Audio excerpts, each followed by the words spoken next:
तारा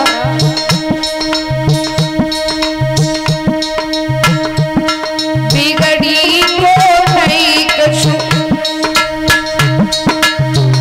बोले बिगड़ी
हरिश्चंद्र ने कहा रोकर के तारा मेरे घड़े को उठवा दो।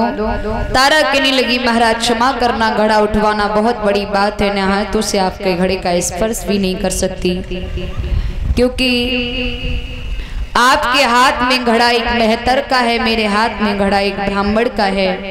अगर मैंने आपके घड़े का स्पर्श किया तो मेरा धर्म दिख जाएगा। हाँ महाराज, एक उपाय बता देती हूँ कि गहरे में घुस जाओ, घड़ा उठ जाएगो और तनिक सहारो पानी को लग जाएगो। कमर तक जल में घुस जाओ महाराज, और जब कमर तक जल में आप घुसोगे तो जल का सहारा मिलते ही आपका घड़ा पुनः उठ जाएगा। हरिश्चंद्र कहने लगे कोई बात नहीं तारा, मैं खुद ही उठाऊंगा। कमर तक जल में घुसी, जैसे तैसे घड़ा उठायो और लेके जैसे ही कालू मेहतर के दरवाजे पे पहुंचे, एक ठोकर लगी, गिर गए, घड़ा फूट गया। कालू मेहतर कहने लगा और हरिश्चंद्र, एक घड़ा रोज इस तरह से फोड़े गारे में कहां से लाऊंगा। हरिश्चंद्र कहने लगे मालिक धोखे में फूट गया, धोखे में फूट गया। एक बात बता, तू इतना दुबला क्यों रहा है? क्या तू भोजन नहीं करता है? भोजन वाली दुकान पर जाकर देखा है तो सिर्फ 5 दिन का भोजन लिखा है, वो भी दुकान वाले ने बताया कि ये भोजन तो इन्होंने दान किया है। भैया कालू मेहतर कहने लगा कोई बात नहीं, अब तू मरघट की रखवाली कर, ना तू झाड़ू लगाएगा और ना तू जल भरने जाएगा। जब मरघट का काम दिया है तब हरिश्चंद्र का नाम रखा है क्या? हरिया। मरघट की रखवाली के लिए भेजा, कहा बिना कर का ठका लिए लाश को मत लगने देना। हरिश्चंद्र मरघट की रखवाली करने लगे। इधर मैया तारा से ब्राह्मणी बोली ओरी तारा, ज्यादा दिन से तेरो लाला आयो है, 2 पैसे को काम नहीं करे, अपने लाला से कह दे पूजा के लिए वाघ से पुष्प ले आए। मैया तारा ने जैसे ही सुनो तो मैया तारा ने बेटा रोहित को पास में बुलाओ, जवाब दो लाला कि बेटा मेरी बागन को तुम दियो रे, लाला मेरी बागन को तुम दियो रे, लइयो तोड़ी की हो फूल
जैसे ही रोहित ने अपनी माँ की बात को सुना, छपरिया हाथ में ली, बाग में पहुंचा।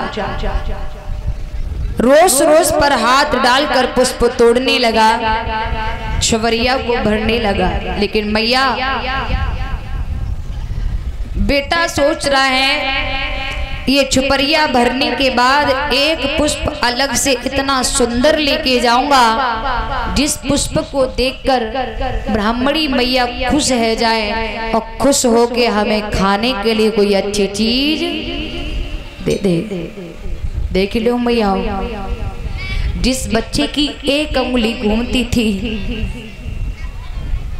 नौकर हजारों नौकर फरंगी की तरह भागा करते थे। वही बालक सोच रहा है कि एक ऐसा पुष्प लेके जाऊंगा अलग से जिस पुष्प को देखकर मैया ब्राह्मणी खुश हो जाए और खुश होकर हमें खाने के लिए कोई अच्छी चीज दे दे। भैया, रोज रोज पर हाथ डालकर बेटा ने पुष्पों से छवरिया को भर लिया। इधर विश्वामित्र जी ने सर्प का रूप बनाया, एक पुष्प के नीचे फुसकार लगाकर पुष्प की दोगुनी सुंदरता बढ़ा दी और उसी के नीचे सूक्ष्म रूप लेकर छुप करके बैठ गए। और जैसे ही लाला की निगाह नजर उस पुष्प की ओर पड़ी तो लाला ने विचार किया, आज मैं ये पुष्प जरूर लेके जाऊंगा और मुझे विश्वास है जब ये पुष्प में लेके जाऊंगा तो ब्राह्मणी मैया खुश है कि हमें खाने के लिए कोई अच्छी चीज जरूर देगी। ये सोच करके जैसे ही रोहित ने आगे पैर बढ़ाया, मेरी माँ, तैसे ही हाय माँ, बचाओ माँ, कहाँ हो माँ, कहता हुआ बेटा रोहित जमीन पर पछाड़ खा के गिर गया। भैया, विश्वामित्र जी ने क्या किया, एक साधु का रूप बनाया और साधु का रूप बनाकर काशी नगरी में आवाज लगा दी, काशी के लोगों, किसी माँ का बेटा बाग में पुष्प लेने गया था, उसे किसी काले नाग ने डस लिया है, बच्चे की अंतिम श्वासें चल रही हैं, जिस मैया का वो बालक हो वो मैया अपने बच्चे को जाकर के बाग से उठा लाए, बच्चे की अंतिम श्वासें चल रही हैं। और मैया, जैसे ये आवाज मैया तारा के कानन में पड़ी, मैया तारा दौड़ के ब्राह्मणी के पास पहुंची और हाथ जोड़ के बोली, मैया, मेरो ही लाला बाग में फूल लेने गयो, बाय का काले नाग ने डस ले, मैया मैं चली जाऊं। ब्राह्मणी बोली, तूने बर्तन साफ कर लिए?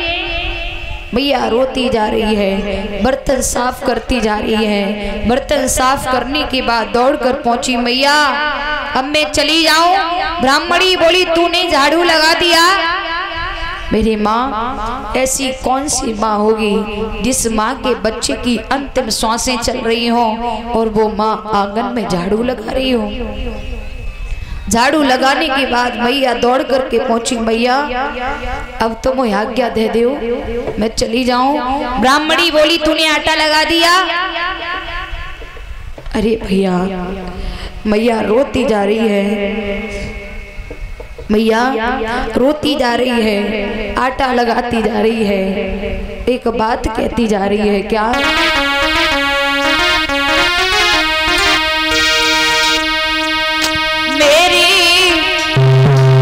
सब कर्मन को दोष विधाता जाई जन्म में दियो, मेरे सब कर्मन को दोष विधाता तूने जाई जन्म में दियो।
सुम मैं तर घर गए नाथ विधाता जाई जन्म में जियो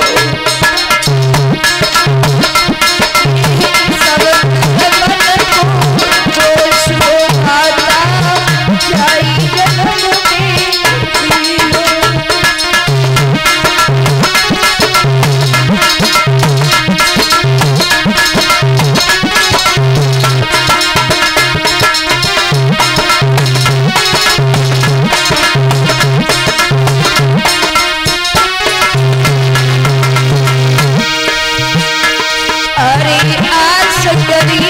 अपने छैया पे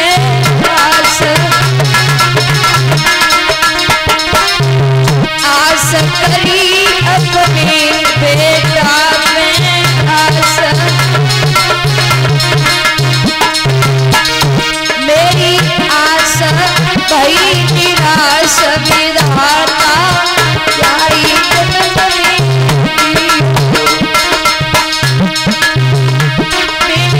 सब तरफ को दोष दाता जाई जन्म में जियो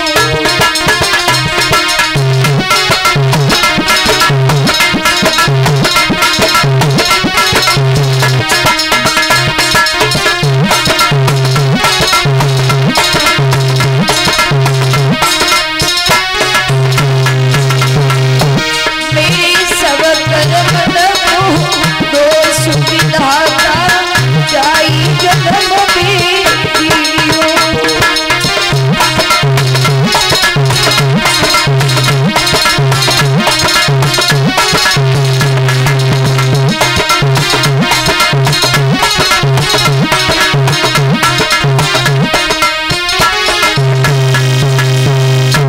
मैया ने रो कराटा लगाया, दौड़कर ब्राह्मणी के पास पहुंची। मैया अब तो मुझे आज्ञा दे दो। भैया ब्राह्मणी कहने लगी सुन, मैंने तुझे 20 बार सोना देकर खरीदा है, समझी नहीं समझी? और सुन, अगर वो मर गया हो तो वही फेंक कर उसे तुरंत लौट कर आना। 20 बार सोना देकर तुझे खरीदा है, समझी नहीं समझी? मैया जैसी मैया तारा को आज्ञा मिली, मैया तारा इस तरह से भागी जैसे गाय बछड़े के लिए रमा रमा कर भागती है। बेटा बेटा रोहित तू कहाँ है? गिरती उठती पछाड़े खाती हुई बेटा रोहित मैं आ गई। बेटा रोहित तुम कहाँ हो? बेटा मैं आ गई। मैया गिरती उठती हुई जैसे तैसे बाग में पहुंची, रोष रोष पर पुत्र को देखती जा रही है और आगे बढ़ के क्या देखा है कि बेटा रोहित की अंतिम श्वास निकल चुकी है, मोह से झाग बह रहा है। जैसे ही पुत्र को जमीन पर पड़ा देखा, मैया तारा धड़ाम से जमीन पर पछाड़ खा के गिर गई। रोई की बोली बेटा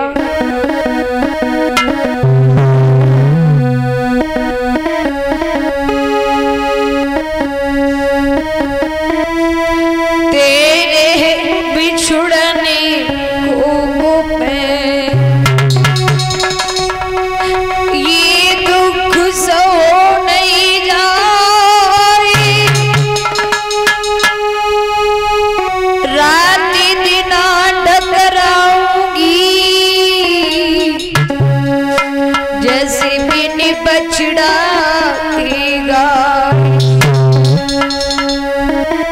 बछड़ा बिन ज्यों गाय सुत बिन मात यों विल खाती है। सो गोदी के जिनके सुत मरे क्या जी सके वो मात है।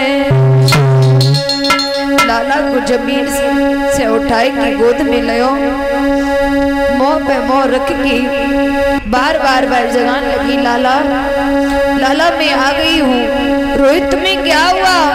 एक बार अपने मैया से मैया कह करके पुकारो बेटा। उठ की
दिन